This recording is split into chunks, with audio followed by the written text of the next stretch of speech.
Relativamente ao estudo de genética, a pergunta que fazia era a partir da questão da idade. Não é? Portanto, a idade conta.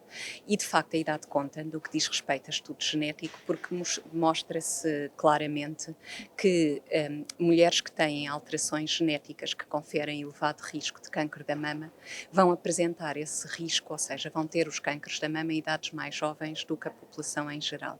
Nesse sentido, é muito importante identificá-las, é importante estratificar o risco, o que não deriva única e exclusivamente do resultado do teste genético, mas tem que ter em conta outros fatores próprios da mulher e da sua história familiar e deve, portanto, ser contextualizado e individualizado de maneira a fazer-se depois uma proposta de vigilância e, eventualmente, medidas de redução de risco que sejam adequadas.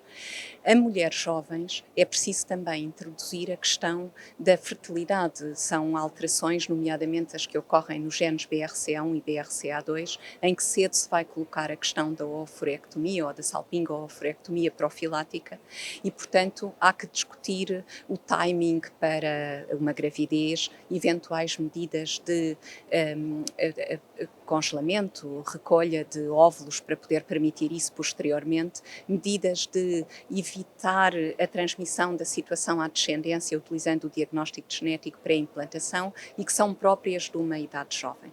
Por outro lado, discutimos também, isso é muito importante, a questão do facto de as técnicas de sequenciação atuais permitirem fazer, por custos muito sobreponíveis, estudos muito mais alargados de uma só vez.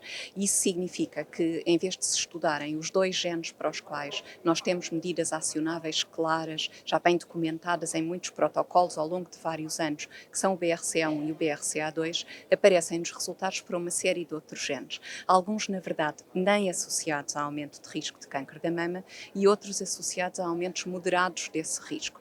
Aumentos esses que não podem justificar as mesmas medidas e é importante todos sabermos que nós não podemos tratar genes de penetrância moderada, variantes nesses genes das mesmas maneiras, fazendo as mesmas propostas, quer ao nível da vigilância, quer da redução de risco.